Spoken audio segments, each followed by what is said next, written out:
ولي بذكرك يا ربي ضياء ينير القلب من تيه وذنب يشتت من سواد الحزن حتى يعيد القلب حيا بعد كربي.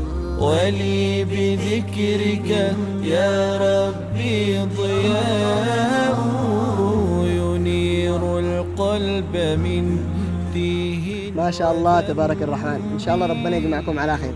إيش مناسبة هذه الجلسة الطيبة؟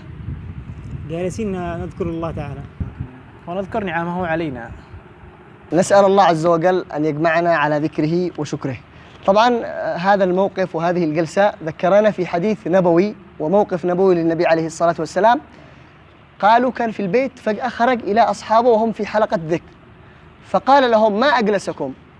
قالوا: نذكر الله عز وجل ونشكره على نعمه التي أنزلها وأنعم بها علينا. فقال عليه الصلاة والسلام: الله ما أجلسكم إلا ذاك. يعني بالمعنى حقنا إيش معنى الله؟ يعني تقولوا والله ما جلستهم، يعني كأن النبي يستحلفهم. قالوا: يا رسول الله الله ما أجلسنا إلا ذاك. فقال لهم النبي عليه الصلاة والسلام: ما أني استحلفتكم لأني مكذبكم، ولكن جاءني جبريل وقال إن الله يباهي بكم الملائكة. ولما شفتكم كذا جالسين بهذا المجلس أحببت أن أنا أشارككم الأجر، لأنه أيضا موقف للنبي عليه الصلاة والسلام. كان في حلقة يعني ذكر مع الصحابة، وبعدين جاءوا 3 رجال. الأول جاء وجلس في الحلقة، الثاني كذا استحى، شاف إنه في زحمة ما فيش مكان وجلس بعيد، والثالث انصرف مشى. فقال النبي عليه الصلاة والسلام: ألا أخبركم بالثلاثة الرجال بخبر هؤلاء الثلاثة؟ قالوا: بلى يا رسول الله. قال: أما الأول فقد أقبل إلى الله فأقبل الله إليه، وأما الثاني فاستحي من الله فاستحى الله منه، وأما الثالث فأدبر عن الله فأدبر الله عنه. ثم قال عليه الصلاة والسلام: إذا مررتم برياض الجنة فارتعوا. قالوا: يا رسول الله ما رياض الجنة؟ قال: حلق الذكر. فهذه المجالس هي قطعة من الجنة، نسأل الله أن يرزقنا تلك الجنة. وبعدين يا شباب، أي مجلس يجلس الإنسان يخرج بأمرين: إما أن يرفعك أو يضعك. هذا إحنا الآن نتحدث عن فضل المجلس إذا وجد فيه ذكر الله.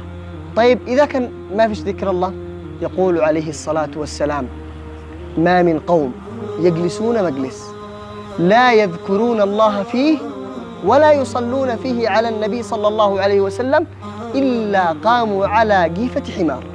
يعني شبه النبي عليه الصلاة والسلام أن هذا المجلس كأنه جيفة حمار، وكان عليهم يوم القيامة حسرة وندامة. نسأل الله لا نكون مثل هؤلاء الناس. وأعظم هدية لمثل هذه المجالس قول النبي عليه الصلاة والسلام الذي قال فيه: إن لله ملائكة يطوفون في الطريق يلتمسون أهل الذكر. هذه وظيفتهم، يبحثون عن مجالس الذكر. قال: فإذا وجدوا قوما يذكرون الله قالت الملائكة هلموا إليهم، ثم تحفهم بأجنحتهم إلى سماء الدنيا. فيقول الله عز وجل للملائكة وهو أعلم: ماذا يقول عبادي؟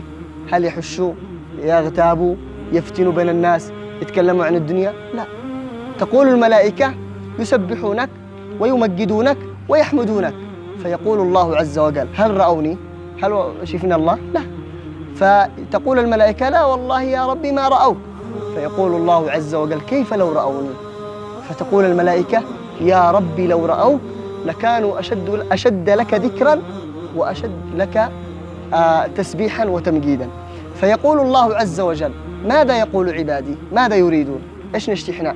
يريد الجنة. فتقول الملائكة: يريدون الجنة. فيقول الله عز وجل وهو أعلم: هل رأوها؟ فتقول الملائكة: لا يا ربي ما رأوها. فيقول الله عز وجل: كيف لو رأوها؟ فتقول الملائكة: لو رأوها لكانوا أشد لها طلبا وعملا. فيقول الله عز وجل: ومما يتعوذون؟ من إيش نتعوذ إحنا؟ من النار. فتقول الملائكة: من النار. فيقول الله عز وجل: هل رأوها؟ فتقول الملائكة: لا يا ربي ما رأوها. فيقول الله عز وجل كيف لو رأوها؟ فتقول الملائكة لو رأوها لكانوا أشد منها مخافة وفرارا.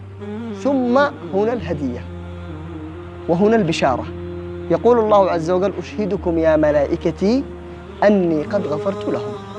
فيقول ملك من الملائكة قال يا رب إن فيهم فلان ليس منهم وإنما قال لي حاجة، يعني قد يكون واحد يعني قال لي مصلحة أو لمنفعة أو لشيء مش لله. فيقول الله عز وجل هم القوم لا يشقى بهم جليسهم. قبل أن ننصرف ما هو دعاء كفارة المجلس؟ سبحانك اللهم وبحمدك أشهد أن لا إله إلا أنت أستغفرك وأتوب إليك. لي بذكرك يا ربي ضياء ينير القلب من تيه وذنبي يشتت من سواد الحزن حتى يعيد القلب حيا بعد كربي.